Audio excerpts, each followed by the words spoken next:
क्या हम कभी एलियंस को ढूंढ पाएंगे? नमस्कार दोस्तों, मैं हूँ भावेश और स्वागत है आप सभी का मेरे इस YouTube चैनल फैक्ट बिगिंस में। आज के इस वीडियो में हम एलियंस के रहस्य के बारे में जानने वाले हैं।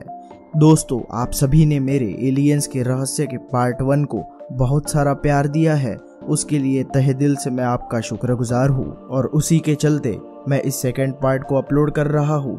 अगर आपने अभी तक हमारा फर्स्ट पार्ट नहीं देखा है तो हमारे चैनल पर अपलोड किया है, जाकर देख लीजिएगा।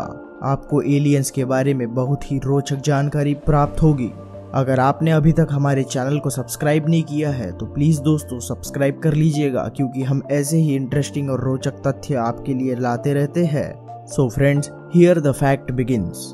इंसान बरसों से एलियंस की तलाश कर रहा है। कभी उनकी तलाश के लिए दूरबीन की मदद ली जाती है तो कभी अंतरिक्ष में दूरबीन और यान भेजकर उसे तलाशा जाता है। बहुत दिनों से धरती से रेडियो तरंगे भी भेजी जा रही है ताकि अंतरिक्ष में कोई इंसानों जैसी बस्ती हो तो वो उन्हें सुनकर जवाब भी दे दे, मगर अब तक एलियंस ने इंसान की किसी भी संदेश का जवाब नहीं दिया है। करीब 100 साल हो चुके हैं जब से हम ब्रह्मांड में अपनी मौजूदगी के संदेश प्रसारित कर रहे हैं। इस दौरान पैदा हुई रेडियो तरंगे अब तक करोड़ों किलोमीटर का सफर तय कर चुकी होंगी। मशहूर सीरियल गेम ऑफ थ्रोन की रेडियो तरंगे अब तक हमारे सबसे करीबी सौर मंडल से भी आगे पहुंच चुकी होंगी, मगर एलियन का जवाब अभी तक नहीं आया है। दोस्तों, आखिर क्यों? इसकी कई वजह हो सकती है। हो सकता है कि हम जो सोच रहे हैं वो हो ही नहीं। वैसे एलियन ब्रह्मांड में हो ऐसा जरूरी भी नहीं है, या फिर ऐसा हो सकता है कि इतनी दूर हो कि उन तक अभी धरती से निकली रेडियो संदेश पहुंची ही न हो, या फिर ब्रह्मांड के किसी और कोने में जो जीवन हो वो अभी कीटाणु के दर्जे से आगे न बढ़ा हो। अंतरिक्ष में एलियन की तलाश में जुटी संस्था SETI यानी सेटी यानी search for extra terrestrial intelligence से जुड़े सेथ शोस्टाक कहते हैं कि हमने एलियन के बहुत सारे रूप फिल्मों में देखे हैं, इसीलिए उनकी एक खास तस्वीर हमारे जहान में बैठ गई है। मगर हो सकता है कि अगर उनका संदेश आए भी तो वो वैसे न हो जैसा हमने सोच रखा है। सेटी पिछले 50 सालों से अंतरिक्ष में एलियन को ढूंढ रही है। अब तक कोई भी कामयाबी उन्हें नहीं मिली है। शोस्टाक सलाह देते हैं कि हमें ब्रह्मांड में कोई और एलियन तलाशने के बजाय अपने भविष्य के बारे में सोचना चाहिए। शोस्टाक के मुताबिक इंसान आज बनावटी दिमाग वाली मशीनें तैयार कर रही है और इंसान उसी वर्क में जुटा हुआ है। ऐसे में अगर ब्रह्मांड में कहीं एलियंस होंगे तो वो तरक्की के मामले में इंसान से काफी आगे निकल गए होंगे। ऐसे में यह भी हो सकता है किसी और ग्रह के जीवों ने बनावटी बुद्धि का विकास कर लिया हो। ऐसा भी हो सकता है कि ऐसी मशीनों ने आखिर में अपने बनाने वालों को ही खत्म कर दिया हो। अब जैसे इंसान ने ही जिस समय से पहला रोबोट बनाया है तब से उनमें काफी फेरबदल कर डाला है। आज रोबोट से एक से बढ़कर एक काम किया जा रहा है। वो बुद्धिमानी के मामले में कई बार इंसानों से आगे भी निकल गए हैं। तो ऐसा भी हो सकता है कि आगे चलकर ये रोबोट इंसान के काबू से बाहर निकल जाए। पूर्व अंतरिक्ष यात्री और लेखक स्टुअर्ट क्लार्क कहते हैं कि अगर ये बनावटी दिमाग वाली मशीनें इतनी तेज रफ्तार हो जाए कि इंसान का आदेश मानने से इनकार कर दे तो बहुत मुमकिन हो सकती है और आगे चलकर ये अपना राज कायम करने की कोशिश करेगी। ऐसी बहुत सी कल्पनाएं इंसान ने कर रखी है। इनकी मिसालें हम द टर्मिनेटर जैसी फिल्मों में लेकर बर्स्कर बुक्स तक में देख चुके हैं। वैसे कुछ लोग यह भी कहते हैं कि इंसान जैसी सोच वाली मशीनें बनाना करीब करीब नामुमकिन है।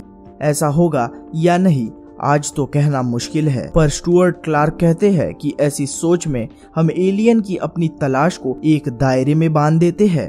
एलियन तलाशने वाली संस्था सेटी कुछ रेडियो दूरबीनों की मदद से अंतरिक्ष में एलियन के संदेश सुनने की कोशिश करती है, खास तौर पर से उन जगहों पर जहां अंतरिक्ष यानों ने नए ग्रह की संभावना जताई है।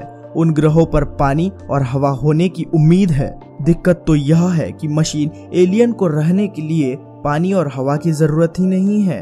शोस्टाक कहते हैं कि ये मशीनी एलियन ब्रह्मांड में कहीं भी हो सकते हैं, लेकिन हाँ दोस्तों, इन्हें ऊर्जा की बड़े पैमाने पर जरूरत होगी। इसीलिए हमें अंतरिक्ष के उन कोनों को झांकना चाहिए जहां पर ऊर्जा के बड़े स्रोत होने की संभावना है।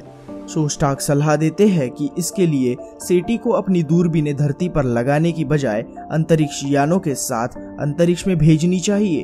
अब हर स्पेसक्राफ्ट भेजने वाला देश इसके लिए तैयार होगा, ये कहना जरा मुश्किल है। फिलहाल तो सेटी रेडियो दूरबीनों की मदद से ही एलियन की तलाश जारी रखा है, लेकिन हाँ दोस्तों, आगे चलकर यह विकल्प तलाशा जा सकता है। दूसरा तरीका यह भी हो सकता है कि धरती के किसी खास ग्रह या ब्रह्मांड के किसी खास कोने की तरफ रेडियो संदेश भेजे जाए। हालांकि स्टीफन हॉकिंग जैसे वैज्ञानिक इसका विरोध करते हैं।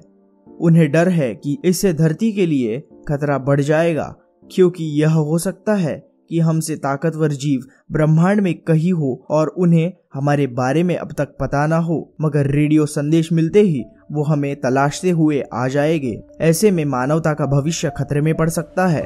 दोस्तों, अब सवाल यह पैदा होता है कि क्या हम एलियंस को ढूंढ पाएंगे? शोस्टाक और स्टुअर्ट क्लार्क कहते हैं कि न तो इससे इनकार किया जा सकता है और न ही पक्के तौर पर कहा जा सकता है कि हाँ, इंसान एलियन को ढूंढ निकालेगा।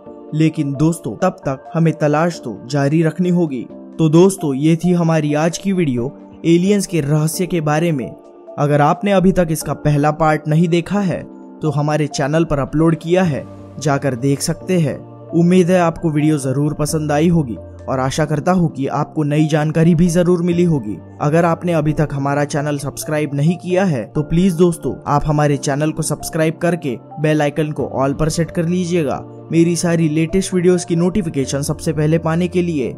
और साथ ही इस वीडियो को अपने करीबी दोस्तों तक भी पहुंचा दीजिएगा, ताकि वह भी इन रहस्यों को सुनकर अचंभित हो सके। मैं मिलता हूँ आपसे ऐसे ही किसी इंटरेस्टिंग से फैक्ट के साथ। तो तब तक के लिए bye bye and stay safe.